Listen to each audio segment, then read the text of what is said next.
Assalamualaikum warahmatullahi wabarakatuh. Today our group would like to share about mental health among Malaysian university students. So I as the first presenter will share about background of the study, statement of problem and objective of the study. Since 2019, mental health issues among students have been widely discussed. This is because our world is plagued by an epidemic of a disease called coronavirus or COVID-19. This event has led to unexpected changes around the world. The pandemic clearly had an impact on the higher education sector in Malaysia when the Malaysian government enforced the Movement Control Order MCO starting 18 March 2020 to break the COVID-19 chain. The education sector has been excluded from essential services and forced the closure of all levels of education from kindergarten to university level. The event has led Malaysians to make full use of video conferencing function to replace face-to-face learning. Now we proceed to statement of problem. Open and distance learning (ODL) is a priority for the teaching and learning method used during COVID-19 pandemic. It is a precautionary measure to ensure that school and academic institution can continue to operate in the education system.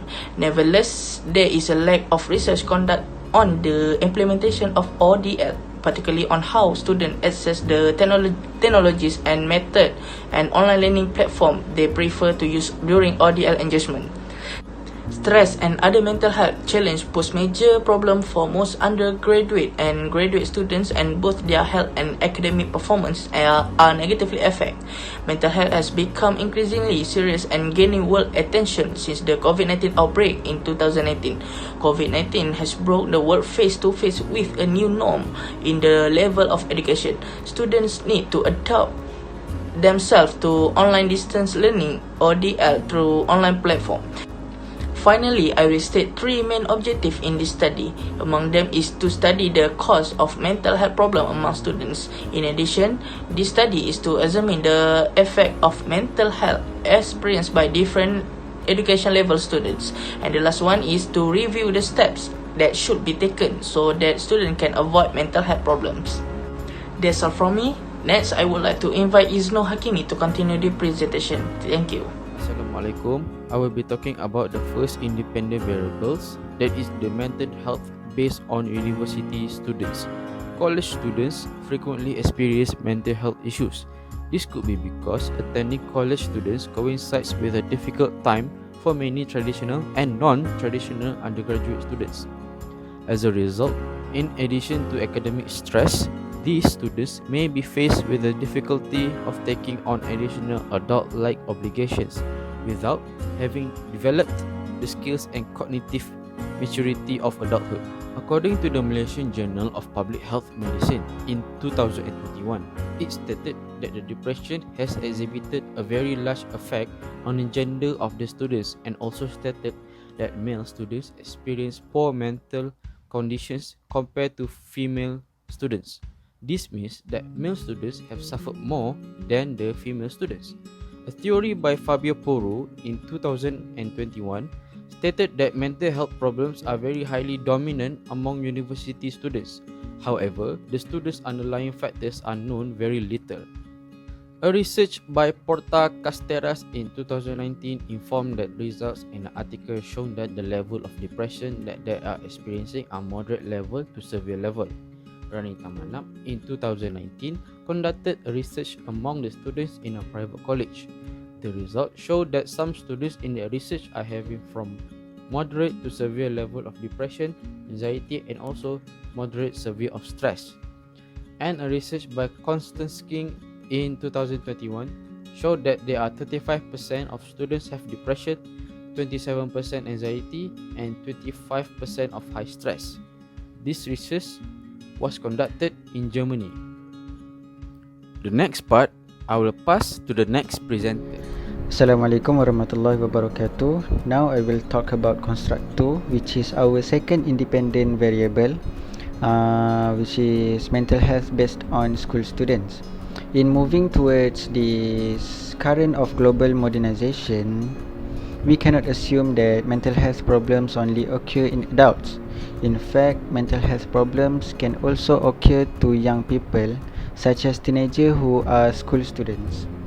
Robbie J. Marsh, 2015, stated that child and adolescent mental health is a growing concern in schools. Students suffering from mental health conditions struggle in school environment if their needs are not being met. According to Journal of Adolescent Health 2002, female gender had greater than therefold increased odds of reporting depression and stress in high school.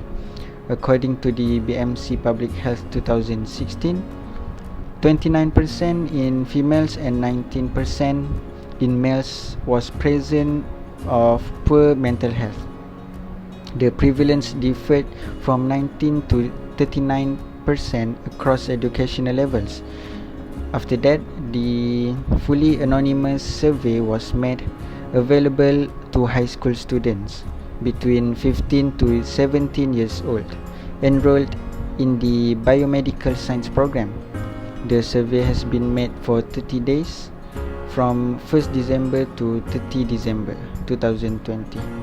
The result shows that time pressure is a key stressor in school. It is because most activities such as time for homework, time for exercise or sports, and time for sleep are the factors of stress. So that's all from me. I will pass to the next presenter. Okay, Bismillahirrahmanirrahim. Assalamualaikum, and I want to continue this presentation with construct 3, that is study performance of student due to a mental health problem. So generally, a highest level of education lead to more stress and anxious for the student. Student at the university level tend to have higher mental health than student at school level. Both education level have their own challenges and barrier. In the last 5 to 10 years, the issue regarding mental health problem have been acknowledged and start to gain attention from everyone. As we all know, academic successful dramatically influence student self-esteem, motivation, and perseverance in higher education. Poor academic performance or high failure rates may result in unacceptable level of attrition and reduced graduate throughput. The previous study said that anxious, depression, physical problem, and lack of health lead to decline in learning. However, a study also concluded that there is no significant relation between mental health and academic performance. In our research, we relate the performance education level of students affected the study performance due to mental health problem in Malaysian context. That's all from me. I pass to my friend. Bismillahirrahmanirrahim. Today I will present about the methodology. So for the introduction, this chapter will cover the usage of research methodology for the study, and the topic that will be explained are the research design, unit of analysis, population and sampling, sampling design and size, measurement of construct, and research instrument. Alright, so for the first one is research design. The research that will be conducted will focus on the correlation between mental health based on the university student and school student, and the study performance of student having mental health issue. Alright, next is a unit of analysis, which is the research has identified the correlation between the mental health of university and school student and the study performance of student having mental health issue. Alright, then is population and sampling, which is the unit of analysis were held in a random selected student from a several public university student and public school student in across Malaysia. So over 200 and other 300 were selected randomly from university and school in Malaysia respectively. Next is a sampling design and sampling size. For this study, students from public university and public school were selected as a sampling size, and a simple random sampling were used as a method in this research. Alright, next is the measurement of construct. So for this measurement of construct, obtained information was required to conduct the study to answer the problem so that the research was held successfully and professionally. Next is the research instrument, which is we use a questionnaire design. So the questionnaire that are handed to the student are the contributor to receive information the current study. So from the questionnaire we can get some information to successful the study. Alright, so for the conclusion, the methodology that we use for this research, which is the method that we use to test the hypothesis, have been detailed and supported in this chapter. And the research design was presented first, followed by an explanation of the unit of analysis. Alright, so that's all from me. Thank you.